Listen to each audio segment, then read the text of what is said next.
kasih pemirsa, Anda kembali menyaksikan Kominfo Newsroom. Pemirsa, Wakil Presiden Republik Indonesia Ma'ruf Amin membuka 18 Asia Media Summit 2023 di Grand Hyatt Bali. Dalam sambutannya, Wapres menegaskan bahwa media memiliki andil sebagai jembatan perdamaian.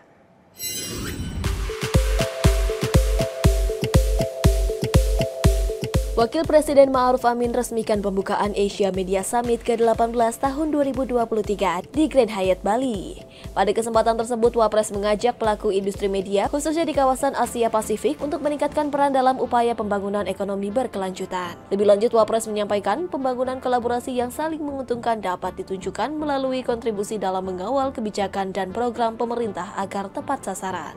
Sementara dari sisi menjaga perdamaian, Wapres juga menyampaikan bahwa media memiliki andil sebagai jembatan perdamaian, di mana peran ini sangat penting dalam terciptanya lingkungan yang kondusif, yang dalam jangka panjang merupakan kunci dalam pembangunan ekonomi berkelanjutan. Demikian pula kehadiran media memberikan andil sebagai jembatan perdamaian dalam membangun nilai, sistem dan aksi-aksi damai yang berkelanjutan, baik di level nasional, regional, hingga global.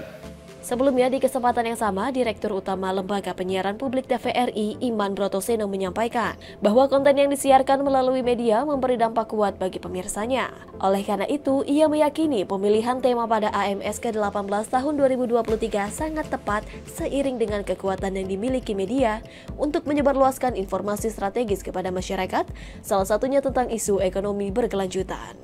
The content that's spreading through media is a material that can give a powerful impact on those who see, hear, or perceive it. Due to this impact, it is realized that media can be used as one of the significant tools to increase economic relations. Concerning this matter, the 18 Asia Media Summit will adopt the theme Media Enhancing Economic Sustainability. At the summit, there will be dedicated sessions that discuss the role of the media in economic recovery that will review by stakeholders. Pemirsa, deretan event di Indonesia tahun 2023 berpotensi besar mendatangkan manfaat positif terhadap penciptaan lapangan pekerjaan. Untuk itu, Menparekraf menilai kemudahan layanan satu pintu dalam penyelenggaraan event sangat penting untuk menyukseskan pelaksanaan event di Indonesia. Menteri Pariwisata dan Ekonomi Kreatif Sandiaga Uno dalam The Weekly Brief with Sandi Uno menyebutkan tahun 2023 berbagai event pariwisata yang akan digelar di Indonesia berpotensi menyumbangkan pendapatan bagi negara sebesar 162 triliun rupiah. Hal ini juga sejalan dengan arahan Presiden Joko Widodo untuk mendorong terciptanya iklim bisnis yang kondusif dan membangkitkan kembali industri event baik seni maupun musik di tanah air. Menparekraf menegaskan bahwa sebanyak 3.000 event yang akan dilaksanakan pada tahun 2023 tersebut nantinya akan menciptakan banyak lapangan kerja. Selain itu, Menparekraf menegaskan hal yang sangat penting untuk dapat menyukseskan pelaksanaan berbagai event di Indonesia tersebut, yakni memberikan perizinan untuk pelaksanaan event. Oleh karena itu, Kementerian Pariwisata dan Ekonomi Kreatif Republik Indonesia akan terus mengawal proses perizinan pelaksanaan event di Indonesia, terutama dalam hal digitalisasi. Tidak ada lagi keraguan-raguan dalam penyelenggaraan event, sehingga izin-izinnya bisa diurus jauh-jauh hari sebelumnya, termasuk event-event besar, event-event nasional, event-event daerah, maupun event-event yang bersinggungan dengan keramaian masyarakat. Itu tentunya kita akan permudah melalui digitalisasi. Kita harapkan ini menjadi dorongan karena 3.000 event di Indonesia tahun ini akan menyumbang 162 triliun rupiah. Kepala Badan Pelindungan Pekerja Migran Indonesia, Benny Ramdhani, menyebutkan pekerja migran Indonesia memiliki status pengunjung VVIP di 8 bandara internasional. Dengan status ini, pekerja migran Indonesia mendapatkan fasilitas seperti fast track hingga lounge khusus. Badan Pelindungan Pekerja Migran Indonesia melepas ribuan orang pekerja migran Indonesia dalam program G2G Korea Selatan. Program Government to Government merupakan salah satu dari 5 skema penetapan pekerja migran Indonesia ke luar negeri. Sekaligus kerjasama dengan pemerintah luar negeri untuk penetapan pekerja migran ke negara tersebut. Kepala Badan Pelindungan Pekerja Migran Indonesia, Benny Ramdhani, menyebutkan, Sejak Januari 2023 hingga saat ini, pihaknya telah melepas sebanyak 5.698 pekerja migran Indonesia. Menurutnya, akan ada penambahan kuota pekerja migran Indonesia ke negeri gingseng tersebut. Agen segar itu didapatkan ketika Presiden Joko Widodo melobi Presiden Korea Selatan, Yoon Suk Yeol, di konferensi tingkat tinggi atau KTT G7 di Hiroshima, Jepang. Tepat sejak Januari 2023, kita hitung tahun 2023, khusus G2G Korea, kita sudah melepas terhitung per hari ini 5.698 pekerja migran Indonesia. Ini akan terus bertambah, dan kabar gembira, siapa yang membaca berita? Presiden hadir di Jepang, bertemu dengan Presiden Korea, beritanya viral hari ini, Presiden meminta penambahan kuota untuk pekerja Indonesia di Korea.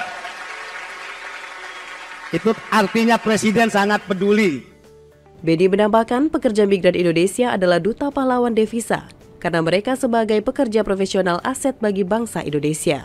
Untuk itu, pekerja migran Indonesia memiliki status pengunjung VVIP di 8 bandara internasional seperti Fast Track hingga lounge khusus pekerja migran Indonesia. Lounge di Bandara Internasional Soekarno-Hatta gratis untuk pekerja migran Indonesia dan keluarganya. Kemudian lounge di Bandara Internasional Juanda, Surabaya, Jawa Timur. Kemudian Bandara Internasional Kuala Namu, Sumatera Utara, Medan. Kemudian Ahmad Yani, Semarang. Kemudian Bandara Internasional I Gusti Ngurah Rai, Bali.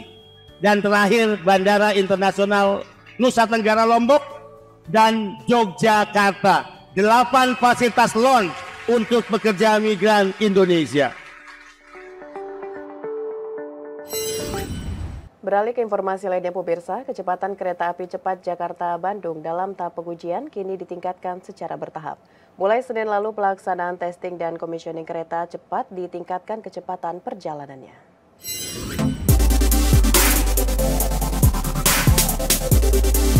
Kereta cepat Jakarta-Bandung telah memulai tahapan tes dan pemeriksaan kelayakan jalur operasional. Mulai pada Senin 22 Mei lalu, pelaksanaan testing and commissioning kereta api cepat Jakarta-Bandung ditingkatkan dari sebelumnya rata-rata 60 km per jam, kini menjadi 180 km per jam. Melalui pengecekan yang dilakukan menggunakan Comprehensive Inspection Train atau kereta inspeksi, didapatkan waktu tempuh antara stasiun Halim hingga stasiun Tegaluar hanya sekitar 50 menit saja.